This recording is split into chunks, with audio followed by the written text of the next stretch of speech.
Welcome back, Ida Peterside, as you've seen in that welcoming slide. Joins us next to weigh in on what transpired last night up until the early hours of this morning. I didn't see the players celebrating the early hours of this morning, but of course, that will always happen. Good morning, Mr. Peterside. Thank you for joining us today on the program. Yes, you saw all of what transpired. What a match it was eventually. But did you think it was even going to go the way it went at the end of the day? No. We all expected Senegal to win. I expected Senegal to win, and Senegal is been a better team. Remember, I would have felt so bad if Egypt had won it because we had beaten Egypt in the first game. So I was praying for Egypt not to win it, But Senegal, it was obvious. They were a better side. If you see the 90 minutes, they had about 68% or 65% ball possession. The Egyptian goalkeeper, Gabeski, was just out of this planet.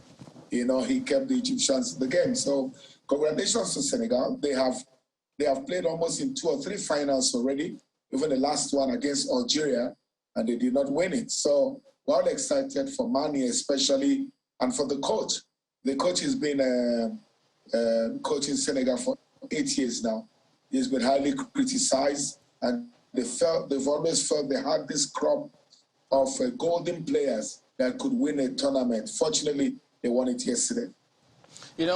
Looking at Egypt, yes, they may not have won it, but they did a lot of things right. For instance, after that loss to Nigeria, many didn't give them a chance. In fact, I think one of the players, Salah, was surprised that Nigeria exited when we did.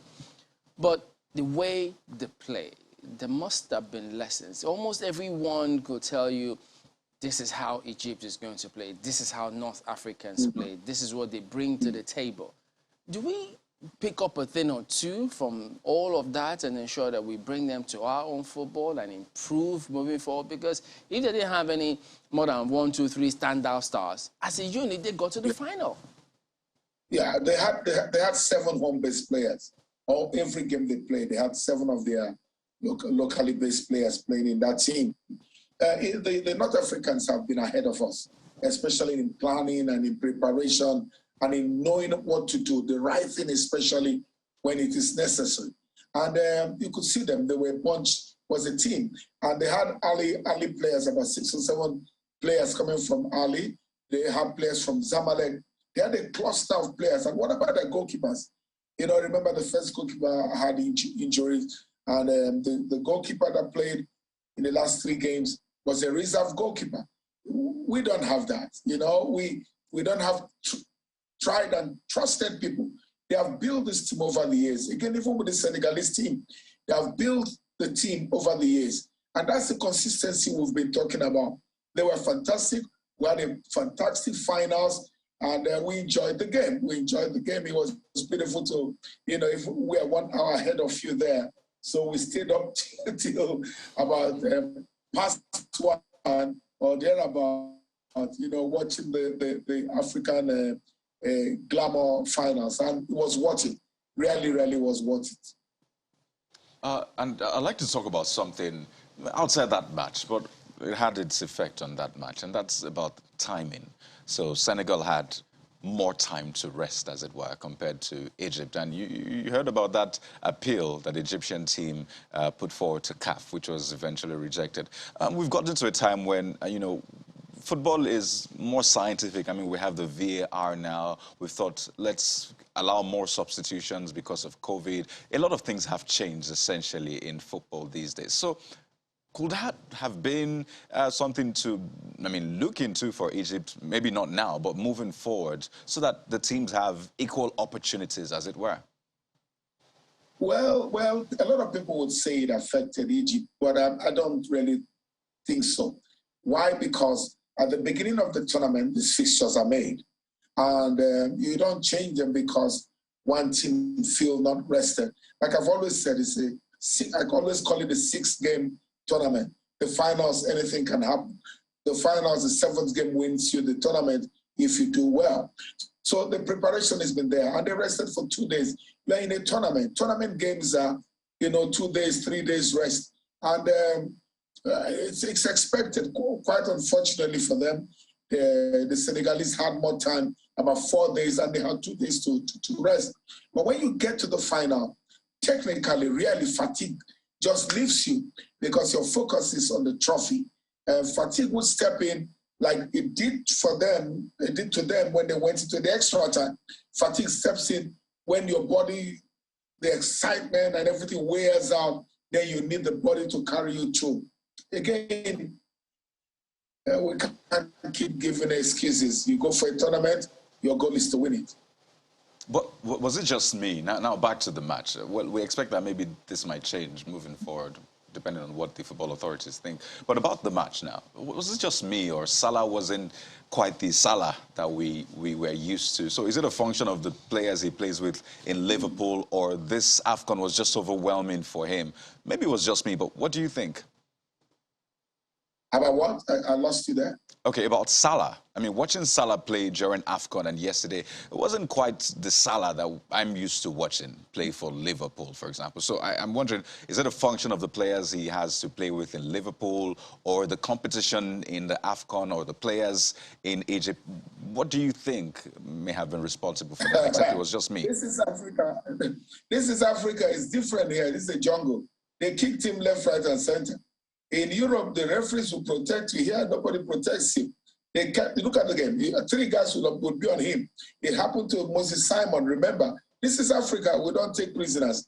And when you're in Europe, you know, they are very structured. You remain on the left side, remain on the right side. You don't come from the right to the left. That's in Europe. But when you come to Africa, it's different. It is, we don't play to the rules. So you just could not perform. Look at all the superstars. We're expected to, no, it's different here. Here it's collective, it's teamwork. You play to the elements. And one of the elements is the weather. In Cameroon, I had it was 35 degrees. You play to the elements. In Europe, the snow, you can score a goal and screech on the pitch. Here, if you screech on the pitch, your knees will fall off. So the whole thing is different in Africa. And they waited for him. They really waited for him. And he came with a big name. And in Africa, we don't play big names. You know, I was going to ask you about the culture of football, and I think you just spoke to it now. It's different in Africa from what it is in Europe. I mean, and you know, that culture thing is what I was going to ask you about, because if we had a football culture that, I mean, you spoke to the fact that Senegal is a team that's been together for quite a number of years, and we have seen, you know, sprites of that here and there in some of these countries. We had such a culture in Nigeria as well. The one that readily comes to me is Youth Sports Federation of Nigeria, that produced the 1987 Golden Eaglets and all of that. And I'm wondering, do you think, is there a systemic challenge with sustaining a culture that can win, you know, tournaments on a consistent basis? It's obvious. You can't bring a Frenchman to teach you Igbo, or bring a Frenchman to teach you Yoruba. It has to be a Yoruba man teaching you Yoruba. It's as simple as that. And look at the culture of Senegal. Strictly, he's a Frenchman. So they understand themselves. He was former captain of the national team. Look at the game we played in the last 3 games. You see, we came back to our culture. We have a playing culture, using the wings and having a big striker. It has worked for us over the years.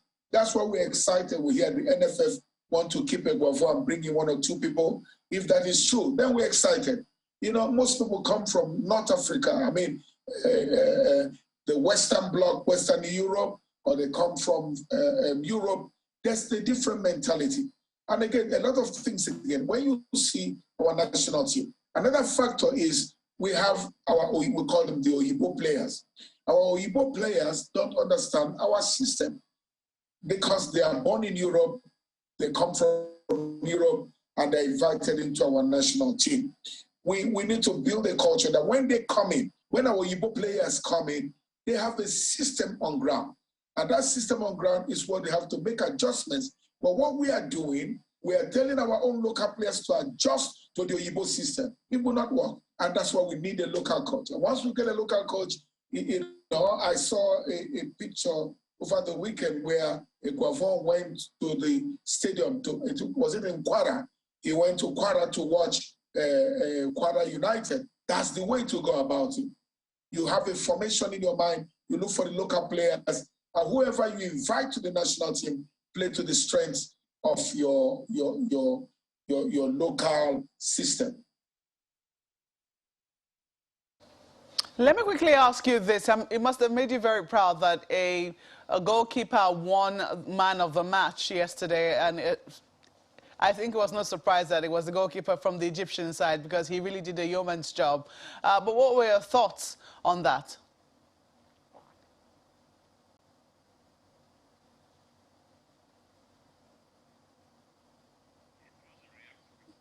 Oh dear, I think he's frozen there. But I was asking him, Mr. Peterside, if you can hear me. I'm sure you must have been immensely proud that a goalkeeper won man of the match yesterday. Would you say that the Egyptian goalkeeper deserved it?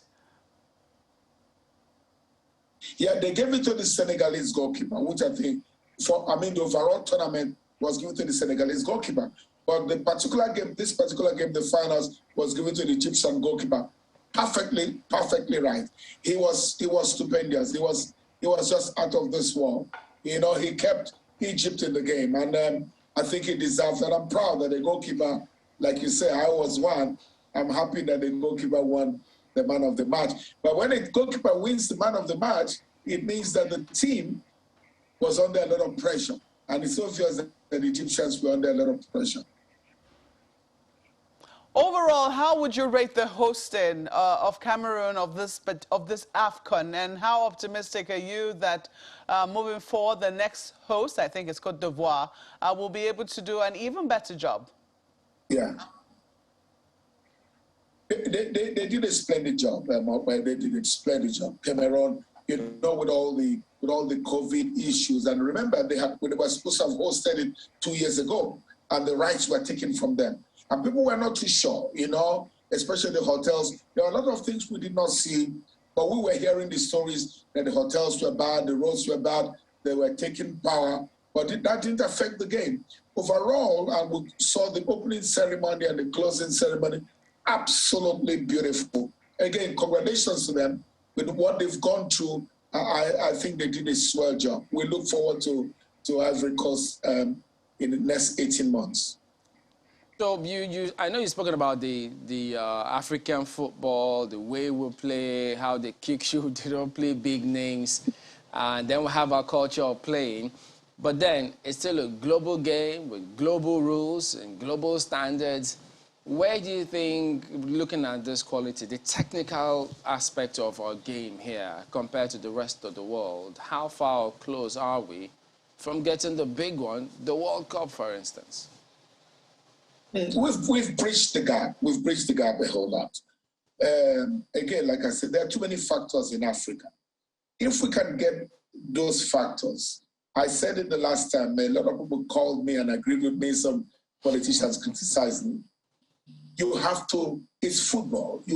There are things you must do right. Keep some people away from the team, prepare the team in a separate place, mentally prepare them. That's what they do in Europe. In Europe, you know, I was in Russia, and I was with one of the English players' parents, and they brought him to the camp. You know, they didn't go to the camp. They said they would go to the camp for 2 hours just to visit the players. They are so structured, so structured. Once we can get our structure right, once we get the structure right, trust me, we will get very far in the World Cup. A whole lot of things in Nigerian factor. I always say there is this Nigerian factor that does not favor us sometimes. But the big men, years ago, you guys said, the man on the top.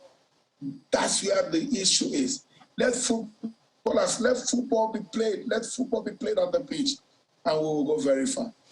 Thank you very much indeed, Ida Peterside, for your comments this morning.